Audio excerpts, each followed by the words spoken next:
The space station called Nexus 7 was not a place for honest people.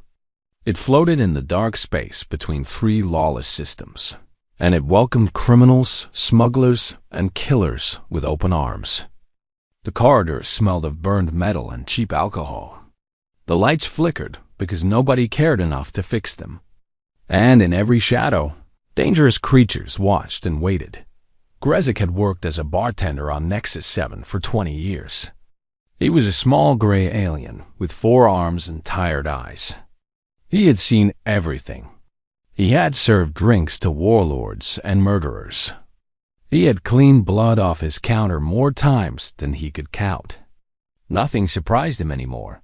But tonight, the entire station had gone quiet. Grezik stood behind his bar and watched the main entrance. Around him, dozens of aliens from different species sat frozen in their seats. Nobody spoke. Nobody moved. Even the usual fights had stopped. Everyone was looking at the massive figure walking through the door. Vraighthus, the Unbroken, had arrived. He stood 7 feet tall, covered in dark green scales that could stop a knife.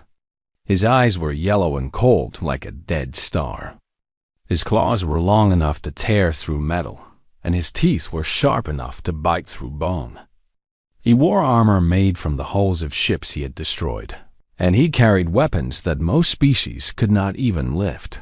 For 40 galactic cycles, Vraighthus had worked as a mercenary. He took contracts that others refused. He killed targets that others feared. He had burned colonies, destroyed fleets, and ended entire bloodlines. The stories about him were told in whispers across 100 worlds. Parents used his name to scare their children into behaving, and he had never lost. Not once, not ever. Grezik watched as Vraighthus walked slowly toward the bar. The crowd parted like water around a stone. Nobody wanted to be close to him. Nobody wanted to accidentally make eye contact. A young Kalori merchant was not paying attention. He was drunk and arguing with his friend about money. He stepped backward without looking and bumped directly into Vraighthus. The entire room held its breath. The Kalori turned around, and his blue face went pale when he saw who he had touched. His mouth opened and closed, but no words came out. His hands began to shake. I'm sorry, the Kalori finally managed to say. Please, I did not mean to. I have a family, please. Everyone expected blood. Everyone expected the Kalori to die screaming. That was what Vraighthus did. That was who he was. But the massive reptilian mercenary simply looked down at the trembling merchant for a long moment. Then he stepped around him and continued walking toward the bar. Not worth the trouble, Vraighthus muttered. Grezik's 4 hands nearly dropped the glass he was cleaning. In 20 years, he had never seen Vraighthus show mercy to anyone. Something was wrong. Something had changed. The mercenary sat down heavily on a reinforced stool and placed his clawed hands on the counter. Up close, Grezik could see old scars crossing the scales on his face. He could see the weight in those yellow eyes. Strong drink, Vraighthus said. His voice was deep and rough like stones grinding together. The strongest you have. Grezik nodded and poured a glass of Vorlani fire whiskey. It was strong enough to kill most species. Vraighthus drank it in one swallow and pushed the glass forward for more. The door opened again, and a small group of humans walked in. They were freighter crew by the look of them. Tired faces, simple clothes, nothing special about them. Their captain was a man of average height with brown hair and tired eyes. He laughed at something one of his crew said and walked toward a table in the corner. Grezik happened to be watching Vraighthus at that moment. And he saw something impossible. The most feared mercenary in 3 sectors flinched. It was small. Just a tiny movement. His massive shoulders tensed, and his eyes followed the human captain for just a second too long. Then Vraighthus looked away and drank another glass of whiskey. Grezik was old, but he was not stupid. He had survived this long by paying attention to details. And this detail was too interesting to ignore. "That human," Grezik said carefully, keeping his voice low. "His name is Danny Cole. He runs cargo between the outer systems. Nothing illegal as far as I know. Just a simple freighter captain." Reichthus did not respond. "Strange," Grezik continued, "that you would notice him at all. He is not wealthy. He is not famous. He is not dangerous." "All humans are dangerous," Reichthus said quietly. Grezik almost laughed. "Humans? They are small. They are slow. They live short lives and break easily. The Galactic Council classifies them as a moderate threat at best." Reichthus turned his head slowly and looked at Grezik with those cold yellow eyes. The bartender felt a chill run through his body, but he did not look away. He was too curious now. "You want to know why I let that fool live tonight?" Reichthus asked. Grezik nodded. "Because I am tired of killing. And because of them." He gestured slightly toward the corner where the humans sat laughing and talking. "Because of what I learned about their kind." "What did you learn?" Reichthus was silent for a long moment. He stared at his empty glass like it held answers he could not find. Then he spoke again, and his voice was different, heavier, older. 12 cycles ago, I took a contract against a human colony. 200 farmers on a small moon. Easy money, I thought. Simple work. I brought my best warriors. We had weapons and ships and numbers on our side. He paused and poured himself another drink. I was the only one who survived. Grezik felt his heart beating faster. "What happened?" "Sit down, bartender." Reichthus pushed a glass toward him. "And let me tell you why I will never take another contract against humans. Let me tell you what they become when you threaten what they love." The noise of the station faded away. The other customers kept their distance, sensing that something important was happening. Danny Cole and his crew continued their quiet conversation in the corner, unaware that they were being discussed. And Reichthus began to tell his story. It started with a syndicate crime lord named Drellick. He wanted a small colony destroyed because they refused to pay him protection money. He came to me because I was the best. Because I had never failed. 12 cycles before that night on Nexus 7, Reichthus stood in the throne room of the Vorlon Syndicate. The room was dark and cold, decorated with trophies taken from conquered enemies. Skulls of a dozen species lined the walls. Weapons hung on display like art. The air smelled of fear and old blood. Syndicate. Master Drellick sat on a throne made of black metal. He was a Vorlon, a species known for cruelty. His skin was pale purple, and his face had no nose, just 2 slits that opened and closed when he breathed. His eyes were entirely black, and they watched everything with cold calculation. "I have a contract for you, Reichthus," Drellick said. His voice was soft and dangerous. "A simple one. Easy money for someone of your reputation." Reichthus stood with his arms crossed over his chest.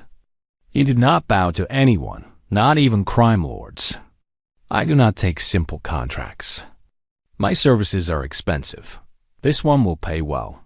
Drellick waved his thin hand, and a holographic display appeared in the air. It showed a small moon orbiting a gas giant in a distant system. "Theta 4, a human colony." Reichthus looked at the display. The moon was gray and rocky, barely worth noticing. The colony was small, perhaps 50 buildings clustered together near a water source. Farmland stretched out around it, and a few mining operations dotted the nearby hills. "Humans," Reichthus said. "Why do you need me for humans?" "They have refused to pay protection fees for 3 cycles now. They ignore my messages. They rejected my representatives. They even injured one of my collectors." Drellick's black eyes narrowed with anger. "They think they are safe because they are far from the main trade routes. They think I will forget about them. How many?" 200. Farmers and miners mostly. Families. Drellick smiled, showing rows of small, sharp teeth. I do not want survivors. I want a message sent to every other colony in my territory. Pay or burn. Breakfast studied the display more carefully. 200 humans. No military presence. No defensive systems. No fleet support within 6 days of travel. They were completely alone and completely vulnerable. The pay? He asked .drel. IK named a figure that made even Breakfast pause. It was more than he usually earned in a full cycle of work. For a simple colony elimination. For killing farmers. Why so much? Breakfast asked. He had learned long ago to be suspicious of jobs that paid too well. Because I want it done right. Because I want the best. And because... Drellick hesitated for just a moment. Because they are humans. Breakfast laughed. It was a harsh sound like rocks falling. Humans are nothing special. Weak bodies. Slow reflexes. Short lives. They are classified as moderate threat at best. Perhaps. But there are stories told by cowards. Breakfast turned away from the display. I will take your contract. Give me 10 days, and your problem will be gone. He left the throne room and began assembling his team. He chose 6 of the deadliest mercenaries in known space. Sifik was an insectoid with blades built into his arms. Morath was a massive creature covered in thick fur who could tear enemies apart with his bare hands. Zelix was a sniper who had never missed a shot. The others were equally dangerous, equally experienced. They gathered on Breakfast's S warship and reviewed the mission details. Sifik projected the intelligence files about humans on the main screen. Standard biology, Sifik said in his clicking voice. They need oxygen. They sleep for 8 hours out of every 24. Their bones break easily. Their skin offers no protection. They cannot see in the dark. What about weapons? Morath asked. Basic projectile weapons mostly. Some energy weapons. Nothing we cannot handle. Their reflexes are slow compared to ours. Their strength is limited. Easy hunt, Morath said with a grin that showed all his teeth. But Sifik's antennae twitched with uncertainty. There is something else. The files mention unusual behavior patterns. Humans have been known to act unpredictably in certain situations. What situations? Breakfast asked. When their young are threatened. When their family units are attacked. The files say they sometimes demonstrate extreme aggression and ignore personal safety entirely. Morath laughed. What species does not protect its young? This is not special. The files say it is different with humans.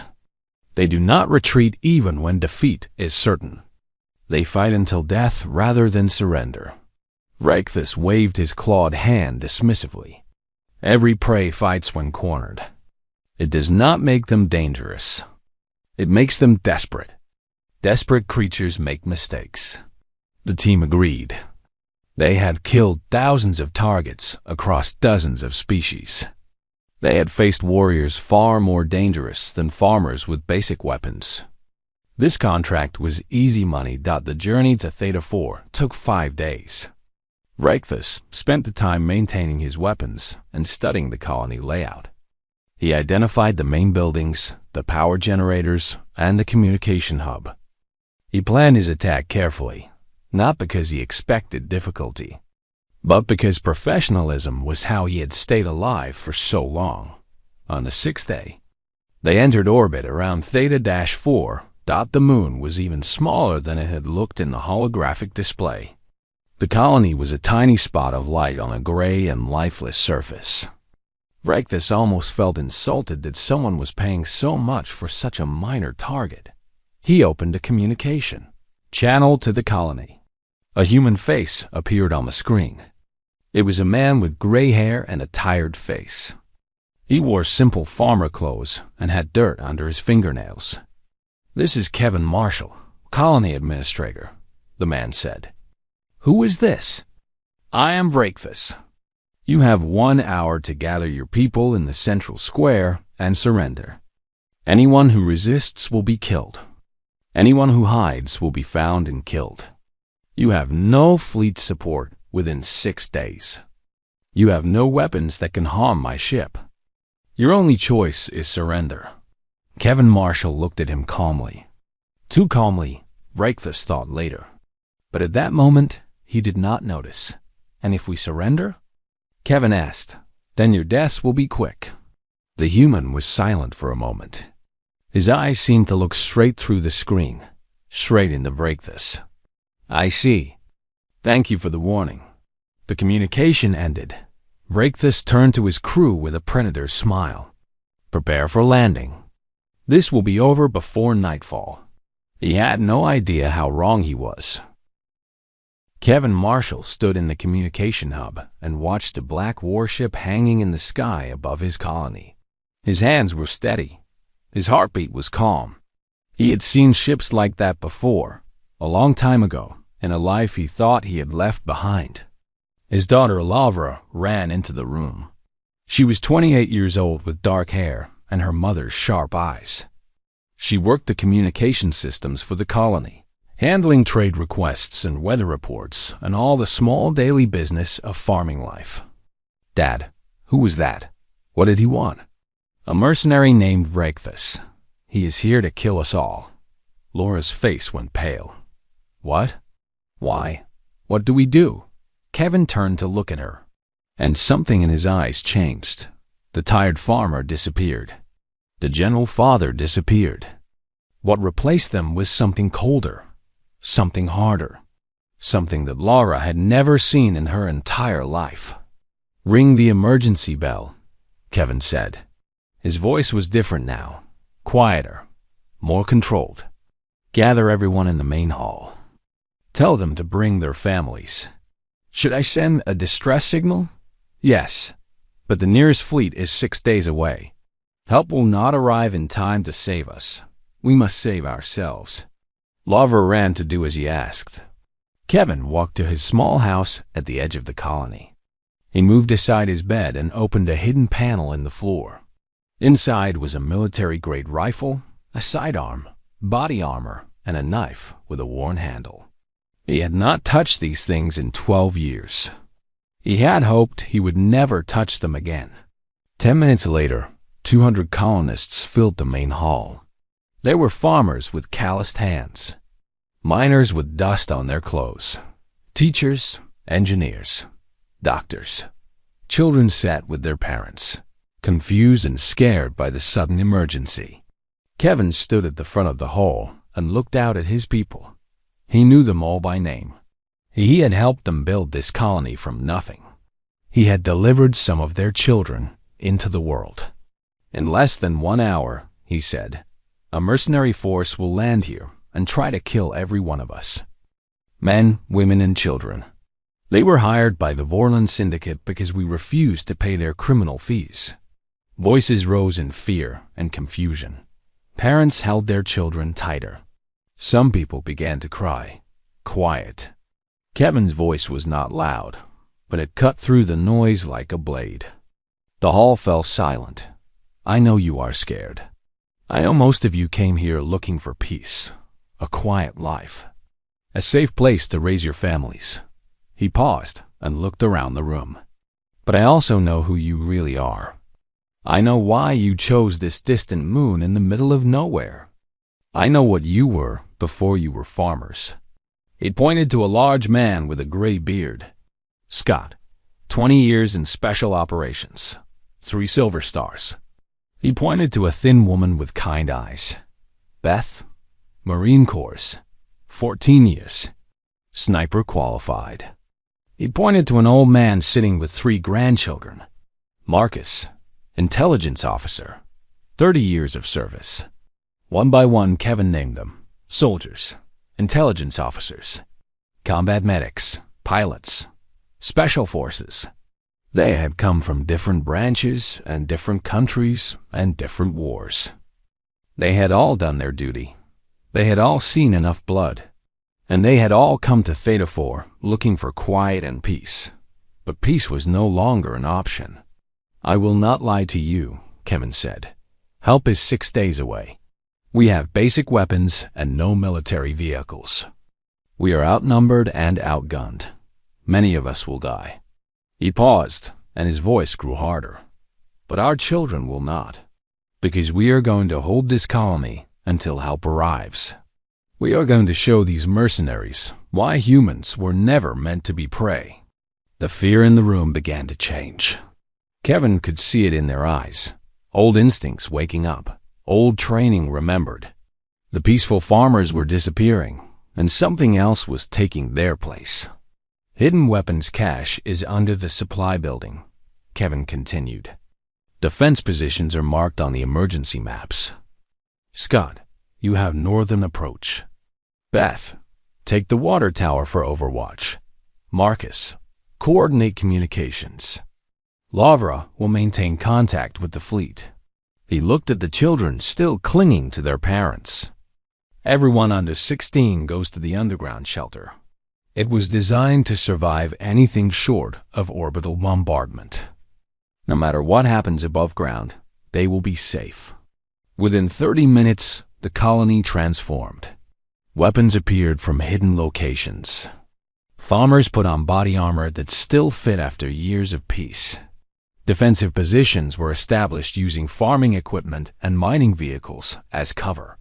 The children were led underground, where the walls were thick and the supplies would last for weeks. Laura stood at her communication console, broadcasting a distress signal on all frequencies.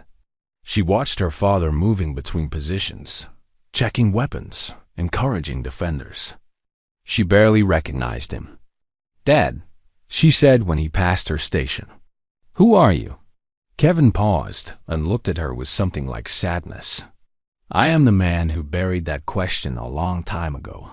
I hoped you would never have to meet him." He touched her shoulder gently. "Whatever happens, stay at this station. Keep that signal broadcasting, and know that I am proud of you." Then the ground shook as the first dropship landed outside the colony. Vraithus stepped onto the gray soil of Theta 4 with his team behind him. The colony looked quiet. No movement in the streets.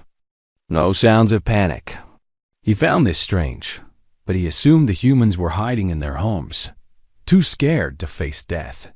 "Spread out," he ordered. Standard sweep pattern. "Kill anyone who resists." They moved toward the first building. Sifik took the lead with his blade arms ready. Morath covered the right side with his massive body. The others followed in formation, professional and confident. They never saw the first shot coming. Sivik's head exploded. The crack of a rifle echoed across the colony a moment later. Before anyone could react, 2 more mercenaries fell with holes in their chests. Vraithus threw himself behind a storage container as bullets tore through the air around him. He felt a burning pain in his shoulder and looked down to see blood leaking from a hole in his scales. A hole in his armor-like scales. "Ambush!" He roared. "Return fire!" But there was no clear target. The shots came from everywhere and nowhere. From the water tower. From the windows. From behind farm equipment. The humans moved like ghosts, firing and relocating before the mercenaries could aim. In 3 minutes, 3 more of his team were dead. Vraithus had never retreated in his life, but he was not stupid. He grabbed Morath and the one other survivor and ran for the dropship. Bullets chased them every step of the way as the dropship lifted off. Vraithus looked down at the colony through a window. He saw figures moving between buildings, organized, coordinated, professional. These were not farmers, and he had just lost half his team in the first assault. "What do we do?" Morath asked. His fur was matted with his own blood. Vraithus felt something he had not felt in decades. Doubt. But he pushed it down and let anger take its place. "We call for reinforcements. And then we make them pay for every drop of blood they have taken." The reinforcements arrived on the second day. 20 more mercenaries in 3 dropships, armed with heavy weapons and ready for war.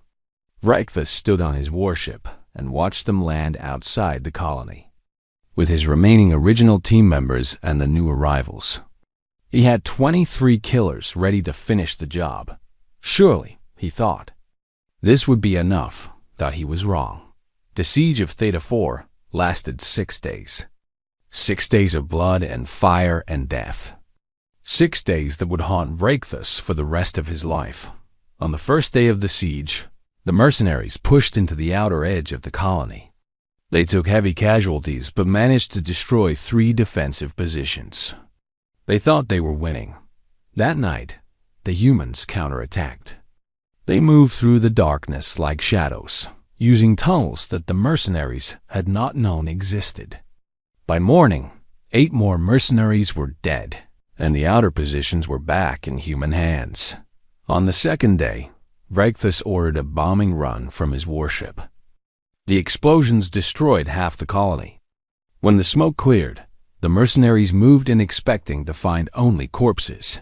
Instead, they found defensive positions rebuilt from the rubble. The humans had worked through the night, ignoring wounds and exhaustion, turning wreckage into barriers and burning buildings into fortified bunkers. Morith fell on the 3rd day. A bullet from somewhere he never saw took him through the eye. He had survived 100 battles. He had killed more enemies than he could count, and he died on a small gray moon fighting farmers. Reichthus began to notice things that disturbed him.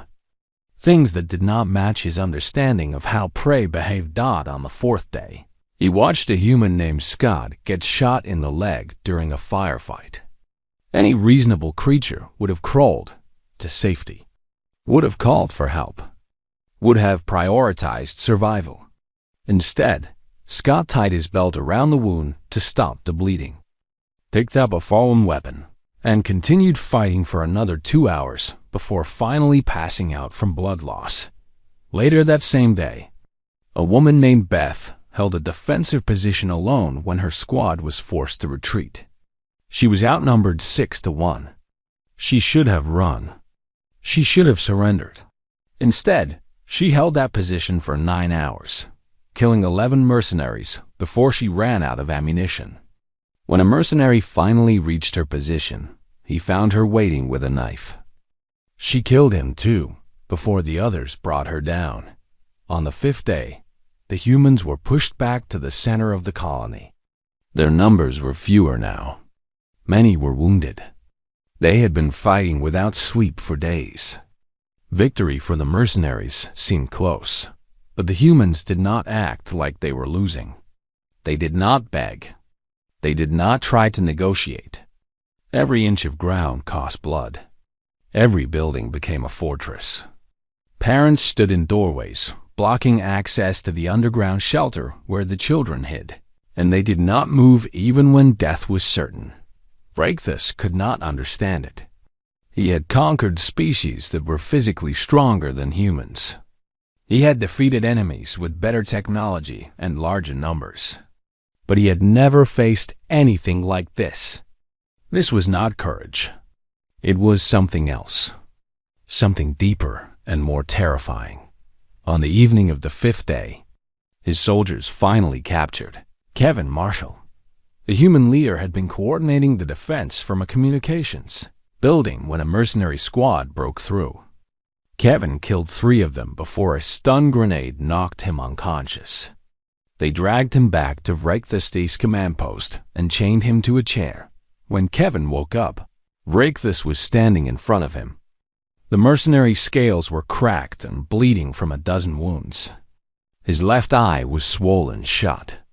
He had not slept in 3 days. But he was still standing, and Kevin was now his prisoner. "Your people fight well," Reichthus said, "but they cannot win. You must know this. Your defenders are dying one by one. By tomorrow, we will break through to the shelter where you have hidden your children." Kevin looked up at him with calm eyes. There was no fear there, no panic, just a cold, steady gaze that made Reichthus uncomfortable in a way he could not explain.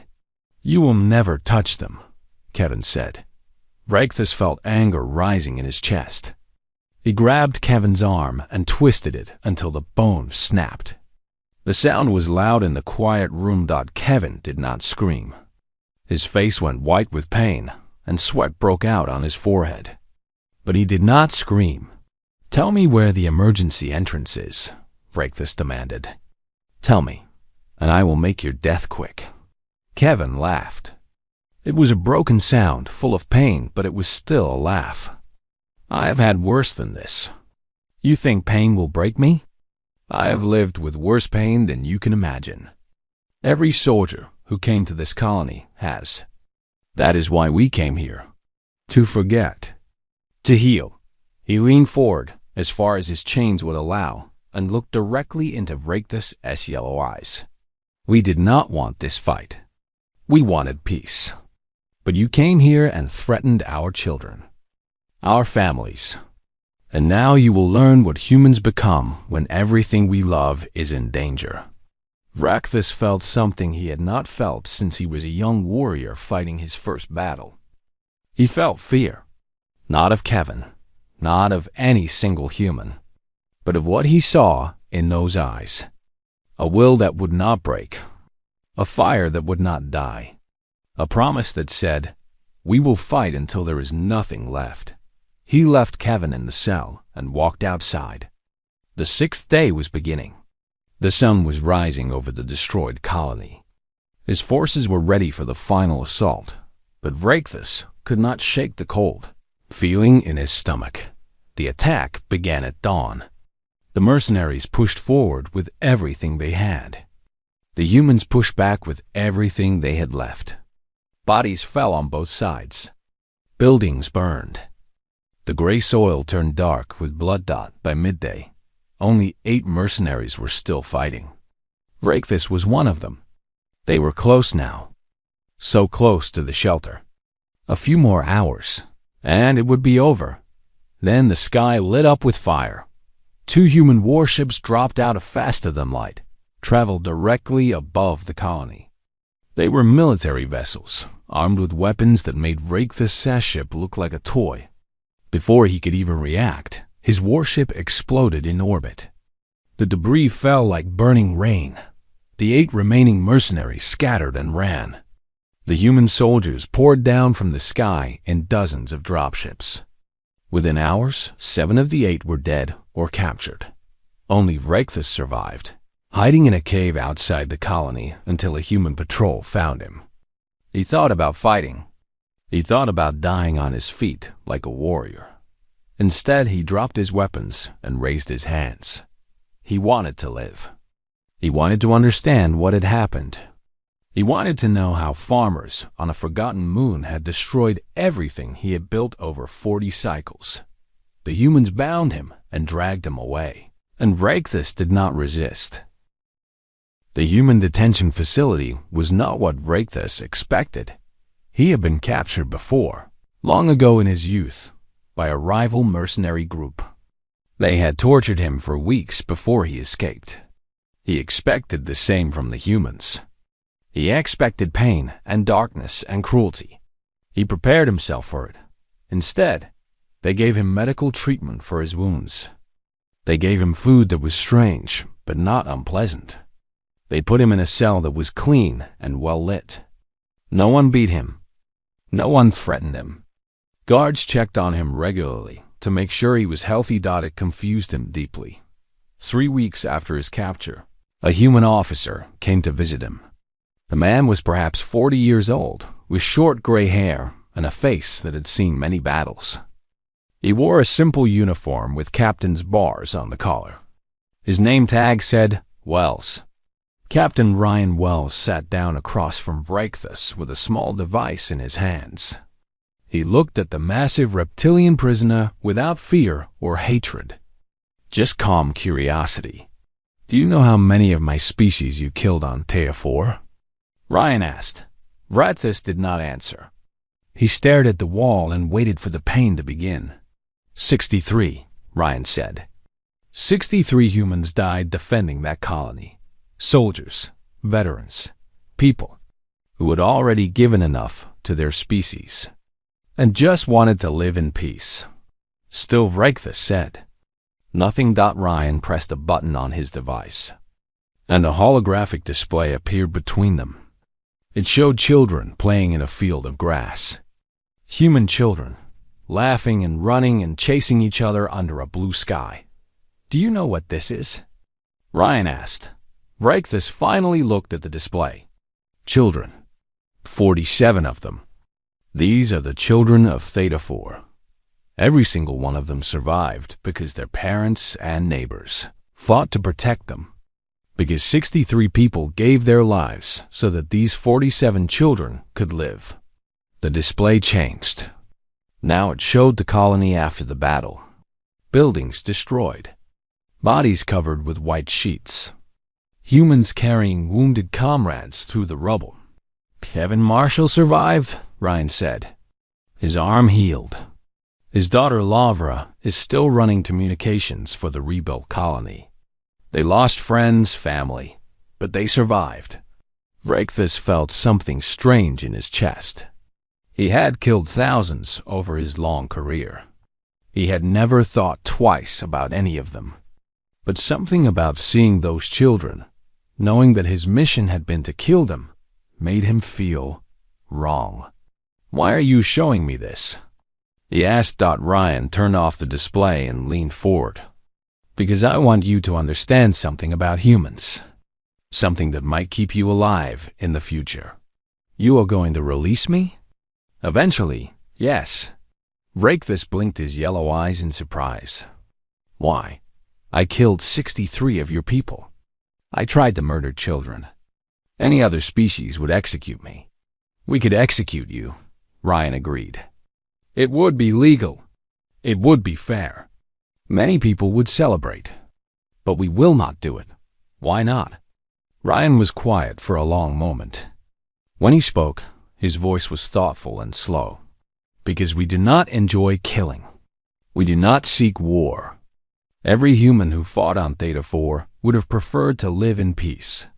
They fought because they had to, not because they wanted to. And when the fighting was over, they stopped." He stood up and walked to the window. Outside, Vreikthus could see a garden where humans walked among flowers and trees. Most species see us and think we are weak. Soft, easy prey. They see our short lives and our fragile bodies and assume we are not dangerous. Ryan turned to look at Vreikthus. "They are correct. A human in peacetime is gentle, curious, kind. We build gardens and write music and raise our children with love. But when you threaten those children," Vreikthus said slowly, "yes, when you threaten our children, our families, our homes, something changes. The gentle creature disappears, and something else takes its place. Something that does not care about survival or pain or fear. Something that only knows one thing: protect what we love, no matter the cost." Vreikthus thought about Beth holding her position alone for 9 hours. About Scott fighting with a bullet in his leg.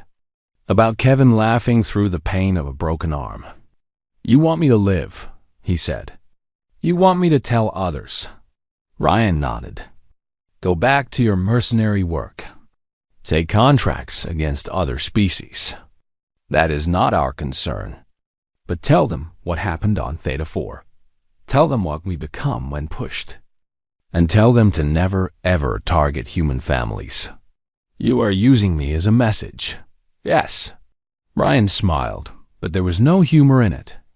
A dead mercenary is forgotten in a year. A living mercenary who tells stories about human vengeance? That message spreads. It grows. And maybe, just maybe, it saves lives. Maybe some future crime lord will remember your story and decide that human colonies are not worth the trouble. Vreikthus was held for 2 more years. During that time, he was treated well, fed, healed, even allowed to exercise and maintain his strength.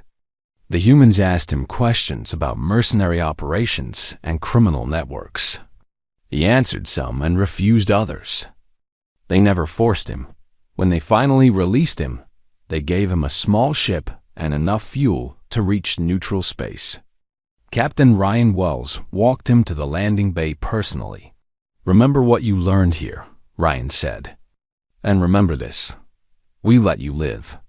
We could have killed you 100 times. But we chose mercy. That is also something humans do." Reichthus looked at the small man standing before him. 2 years ago, he would have killed this human without hesitation. Now, he found himself nodding with something close to respect. "I will remember," he said. And he meant it. Grezik the bartender sat in silence as Reichthus finished his story. The bar around them had gone quiet. Other customers had drifted closer to listen. Even the humans in the corner seemed to have noticed the strange mood in the room. "So that is why you do not take contracts against humans anymore," Grezik said. "That is why I do not take contracts against humans." Reichthus drained his glass and set it down heavily. "I have killed hundreds in my life. I have burned worlds. I have done terrible things. But I will never touch another human colony. Because you are afraid?" Reichthus laughed his rough stone laugh. "Afraid? Yes, but not just afraid. I have faced many enemies. None of them fought like those farmers. None of them had that fire in their eyes, that absolute refusal to surrender. They were not fighting to win. They were fighting to protect. And there is no victory against an enemy who does not care if they survive." He stood up from his stool, his massive body unfolding to its full height. The other customers shrank back instinctively. "I beg you, friend." Reichthus looked down at Grezik with ancient, tired eyes. "I have seen many terrible things in my long life, but nothing terrifies me more than an angry human defending their family. Never make them angry. Never threaten what they love, because they will not stop.